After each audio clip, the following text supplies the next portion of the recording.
the reason why we have developed this 7-step ladder is to make meditation so easy that even a child can do that. Even a child can practice. And no wonder Shunya is being practiced by children so much across the world. In India, in Mexico, around the world, people are just practicing Shunya because it's so simple that even a child can practice. And it is said that Dr. Lim, who personally had shared this with me, that at a very early age of just 9 to 10 years, Dr. Lim first set his journey, his attention on the practice of Shunya. And from there, his journey began, from where he started to train his mind to pay more focus and attention on his breath, and through that in many things in his life. And I think that is a very vital element, So why the 7-step? Answer is very simple: to make things easy for us.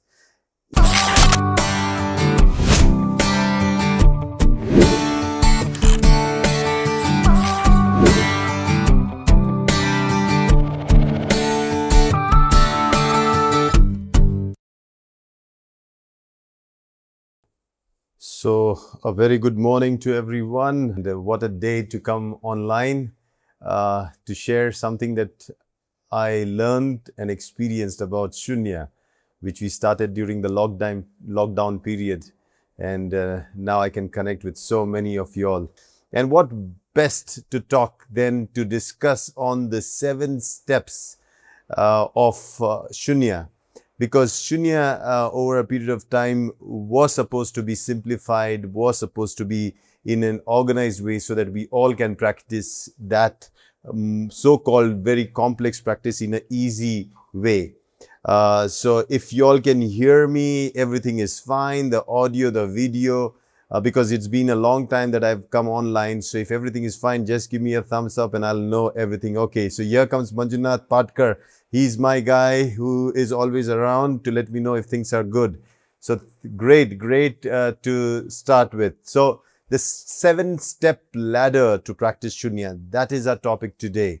We're going to have this half an hour session and move forward to understanding the concepts of Shunya so that we can practice ourselves and teach to the people around. And as we head forward, let's try to understand what Shunya is. So now if you see, why do we need to have a technique to practice meditation? Can't meditation just be sitting down there, closing your eyes and wondering how beautiful the world is, feel good? That's it. Just experience, and that's how simple it should be. Meditation should be that simple, right? And why should you develop a technique to understand this? Why should you even discuss about practicing meditation? Isn't it as simple as going to sleep? Nobody teaches us how to go to sleep. Then why do you need somebody to teach us meditation and so-called dhyana? You see the picture that I'm showing here is about a man climbing up a ladder. Climbing up is an easy task, but if there is a technique, if there is a method, if there is some supporting system, the whole process becomes so easy. That's how Dr. Lim, our teacher, our guide, has been able to give us the consolidated practice in a most simplest form so that we can practice something that was considered to be a very special technique or something specially to be achieved by people. So this technique is as simple as climbing up the ladder. Ladder of what? Ladder of 2 vertical pillars. One is the samatha, the other is vipassana, and the other horizontal, you can say, footings that we call them as the belts. Now, as you see, the reason why we have developed this 7-step ladder is to make meditation so easy that even a child can do that. Even a child can practice. And no wonder Shunya is being practiced by children so much across the world. In India, in Mexico, around the world, people are just practicing Shunya because it's so simple that even a child can practice. And it is said that Dr. Lim, who personally had shared this with me, that at a very early age of just 9 to 10 years, Dr. Lim first set his journey, his attention on the practice of Shunya. And it is said that Dr. Lim, who personally had shared this with me, that at a very early age of just 9 to 10 years, Dr. Lim first set his journey, his attention on the practice of Shunya. And it is said that Dr. Lim journey, his attention on the practice of Shunya.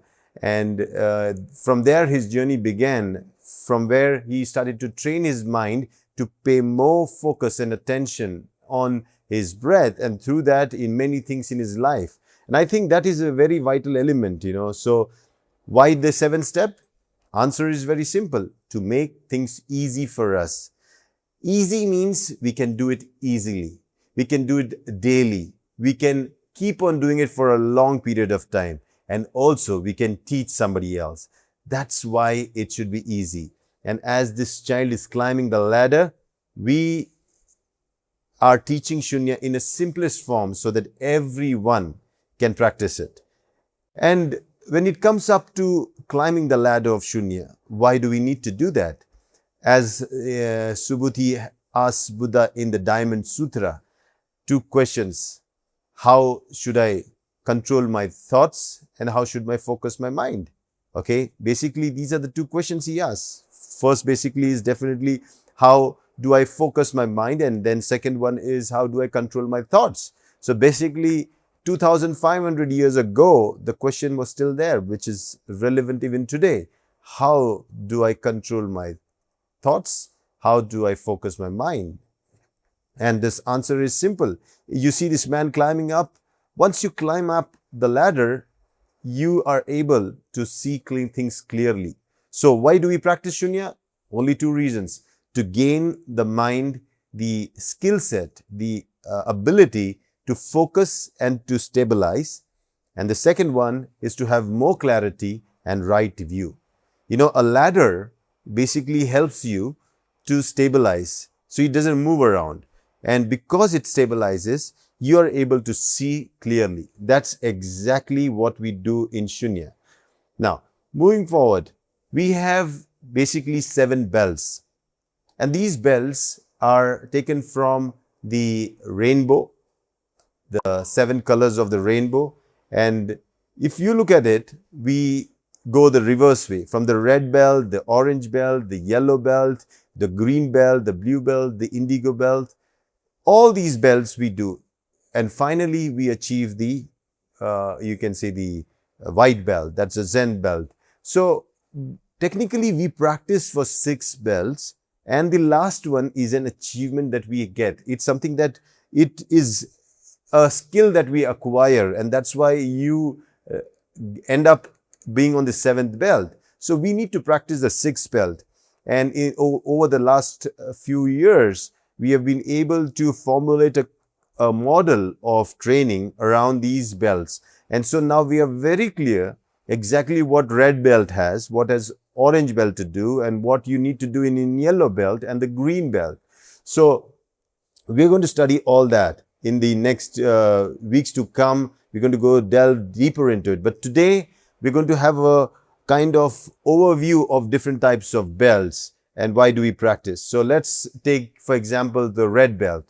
Red belt is, I'm sure many of you all already practicing Shunya have started their journey with red belt. Red belt is basically to calm down the mind. That is why the ladder of Samatha Vipassana, the ladder, the Samatha part is practiced more here so as to calm down the mind. Why is it needed?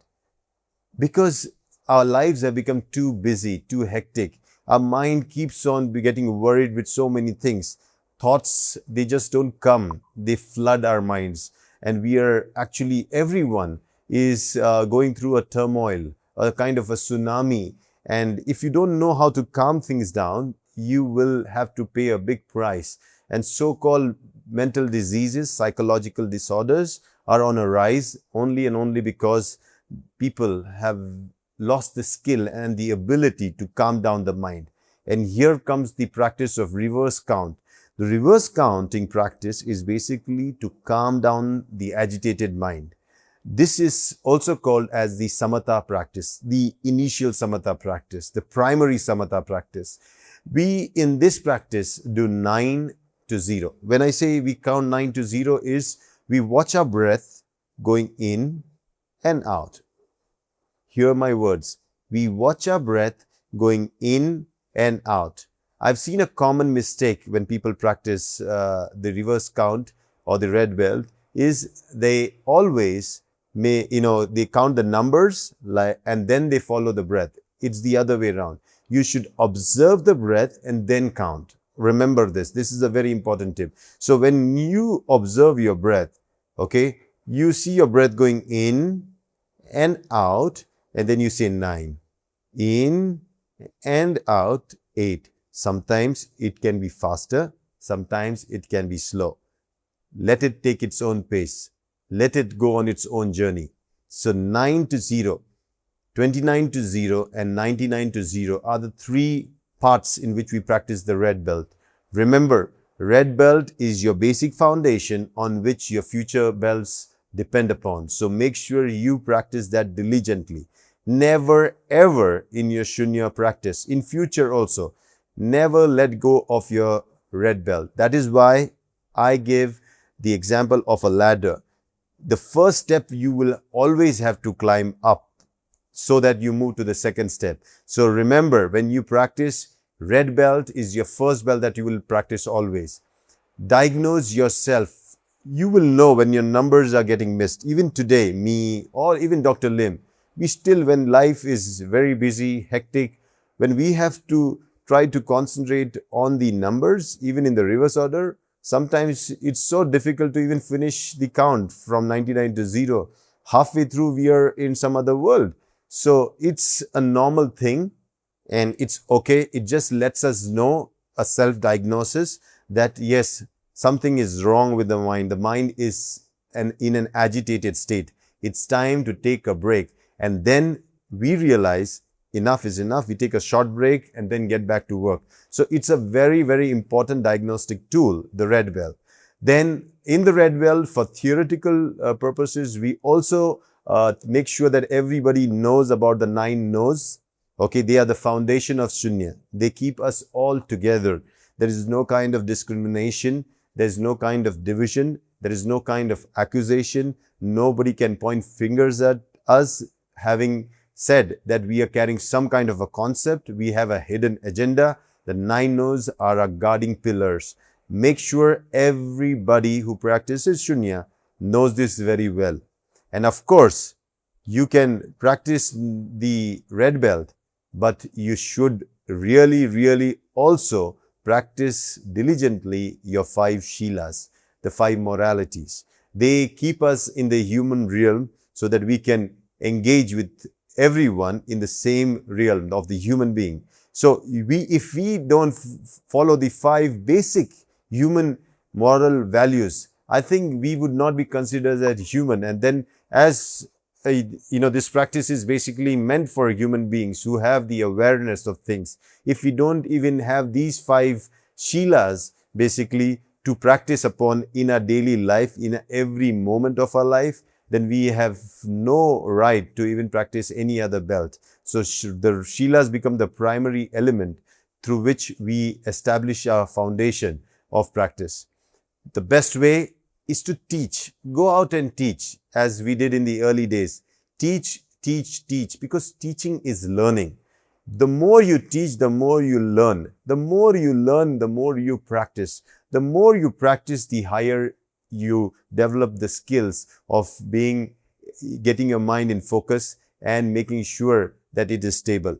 So very, very important. Don't stop teaching. It doesn't matter who your audience is, 1 or 2. Right now, when I'm looking at the screen, I just see a blank screen. Nobody is there. But I still am practicing, hoping that somebody would be listening. Then you also have the ability here is to see whether your mind is able to focus.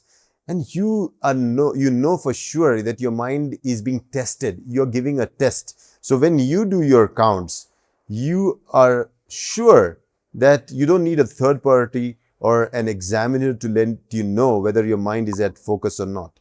You know that when you look at your own breath, when you see that you're missing counts, you realize my mind is not able to focus on particular things. And I think the self-diagnosis, analyzing itself, is a very, very important thing. So make sure you're able to practice the red belt. Remember, red belt is the bloodline of Shunya practice. That is why maybe the color also red. Remember to nourish it daily with the right practice every day. Keep your practice on. Okay, so we have the next belt that we go into is the orange belt. Yes, as we develop the ability to calm down the mind, if we don't activate the mind, your mind can become more like a static mind, very slow. The ability of its activeness is lost. So you need to then churn it up again to the active mode, and that's where comes the orange belt. And this is more to do with the Vipassana practice. And here, if you all know, in the orange belt, we do the double count. When I say double count is when the breath goes in, we count 1. When the breath goes out, we count 2. When the breath goes in, we count 3. When the breath goes out, we count 4. And we keep on doing that till we come to the number 10. So 9 and 10. And after 10, we go into a loop of 10 counts. So 1, 2, 3, 4, 5, 6, 7, 8, 9, and 10. Then again 1, 2. Now, how long should you do this? You need to use your phone or something like this that can put a timer. This timer of say 20 minutes is good enough for you to make sure that you are in the loop with a particular time to monitor on. So this is very, very important because this takes you into a deeper dhyana, a more deeper concentration. And you now have just started to cultivate in the orange belt the ability to see things clearly, because now you're breaking the breath into 2 parts. The inspiration, which is an odd number, and the expiration, which is the even number. You need to keep your mental awareness that you don't miss the odd and even. You also need to make sure that you don't cross 10 and go counting 11, 12.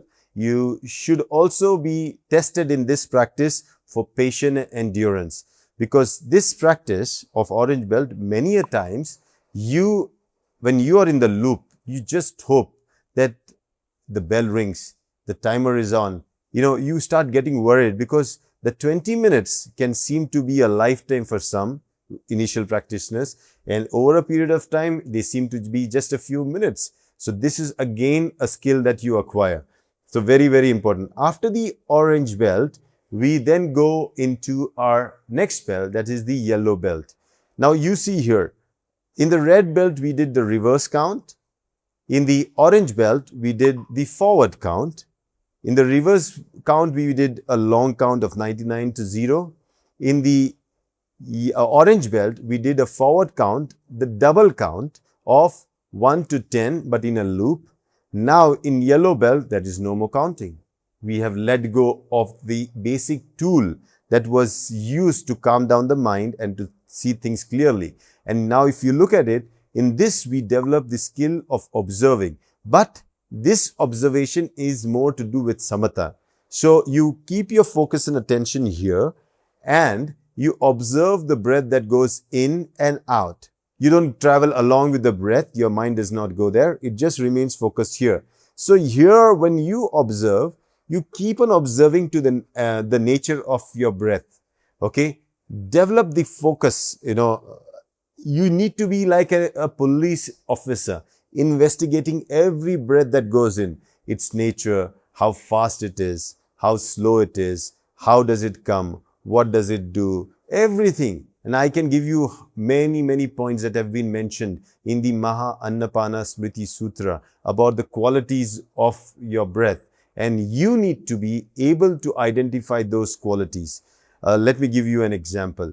In the Maha Annapana Smriti Sutra, it is said that some people, when they practice the yellow belt, they can feel their breath as if a rope is going in. And over a period of time, as they keep on practicing, the rope that was going in becomes like a silk thread. So the transformation of a breath into from a rope to a silk thread is what they experience. So that's very, very important. And many more things which you, as the investigator, as the observer, need to be watching and letting yourself know about the nature of your breath. The most amazing thing is that this quality that you start seeing, you realize that it keeps on changing. It's very dynamic and depends on many conditions, and your breath follows the state of your mind. So if your mind is agitated, so will be your breath. So and keep your focus on the breath. Then observe the nature of the breath. Again, in this belt, you're tested for more into your patience and your endurance. And this time, you don't even have numbers to hold on to. You don't even have a thing to do. You just purely observe this. This is very, very important practice of samatha, which is when your mind is completely going to a standstill. You'll realize that in this practice, that suddenly a point comes that it is still. How do you know that? Is by watching your breath, because your breath suddenly stops. You think it is stopped, but it moves. It becomes very, very subtle. And it becomes so subtle that it's very difficult to observe. But yet you need to observe in its subtleness also. Okay, so this is a very, very important belt. How do you practice? You do your red belt. Okay, it takes around 15 odd minutes. Then you do your orange belt. It takes around 20 odd minutes. Then you set a timer, another timer for 20 minutes for your yellow belt. Say, by now you have already cultivated the practice method, a technique for which you will remain in stillness, sitting and observing for almost an hour, that 55 minutes. And that's great. That's a great achievement. In many of our retreats, we are able to achieve this kind of skill of sitting still for even newcomers in just 2 or 3 days. And so it is very much possible. And you know why? The answer lies very simple. Because we in Shunya have a technique to stay still the mind. And that is very, very important. So moving forward, we also launched the green belt. Now this was an advanced Vipassana practice. Very, very important. Now in this, if you see, we are flip-flopping Samatha, Vipassana. Samatha, Vipassana. So we are doing this, and while we are doing this, we are climbing up the ladder. Okay. Now, in the advanced Vipassana practice, the green belt, what do we do? Your focus that was here, the mind that was focused here and observing the breath here, starts letting go of this observation point. And now, like a police in his van, is going to take a round inside you, inside your body, and travel through, okay, just to check if everything is okay. So you basically scan. You can park here, you can put your attention at your forehead, you can watch your hair, your skull, you can go along just like a investigator, a police that is patrolling around the body. You can actually scan your whole body. If there is pain, numbness, stiffness, itching, anywhere in your body, take your attention there. Make sure you're able to drive there, your attention, and observe the phenomena that happens. Because every phenomena follows a particular path. It arises, then it sustains for some period of time, and then it starts diminishing before it completely finishes off. Then somewhere else, a new phenomena will be born. It will rise again. It will sustain for some period of time, and they go back again. So many times people who practice Shunya, they start experiencing pain, which comes and then goes back again. So beautiful experience where you can see the impermanence of even your bodily feelings. You can also see impermanence in thoughts. The thoughts will come, you observe them without interference, they will go. So many things you can actually experience yourself. As you see, then we go deeper into dhyana in this. Okay, we go deeper into dhyana. So now we have delved more deeper. Now with this, again, you're being tested for your patience and endurance. Remember, by this time, you're already doing another 20 minutes. So you're almost crossed an hour, and that's a test of your patience and endurance. It is said that people who are able to practice green belt, they have already acquired the skill to focus their mind and to control their thoughts, because 1 hour of stillness is a great achievement, especially people like us who are homebound, who work every day from morning to evening. This kind of stillness gives us good health, gives us mental peace, and we can work our way to prosperity. So very, very important. And hence, if you look, there are many more levels that we are going to move forward. We are already on the verge of coming up with the blue belt. The blue belt is going to be a specialized, personalized practice that we will be teaching for selected green belt practitioners, which in this belt you already have started to move into MSV. Like right now, what you are practicing, we say, is BSV, Basic Samatha Vipassana. That is, you're practicing on yourself. But by the time you reach the blue belt, you need to carry your practice with the society. You have to make sure that you are able to focus and stabilize your mind in the society, in the chaotic society. You're able to achieve that kind of control of thoughts. Even the people that bother you, you need to manage them. You manage feelings, not only yours, but others' feeling also. So it becomes more of an engagement practice from blue belt onwards. And it will be fun to learn more about that as Dr. unveils that practice very soon. So if you look at this ladder on my left-hand side, you'll see that we have the ladder of Samatha Vipasyana, which we climb up. And that 7-step ladder to practice Shunya meditation is very, very important. So I'm sure everybody is practicing, and they have been practicing Shunya for last few years and have been able to achieve that kind of stability and serenity. And there are tons of experiences that they are ready to share with us. Till then, see you all. Bye-bye.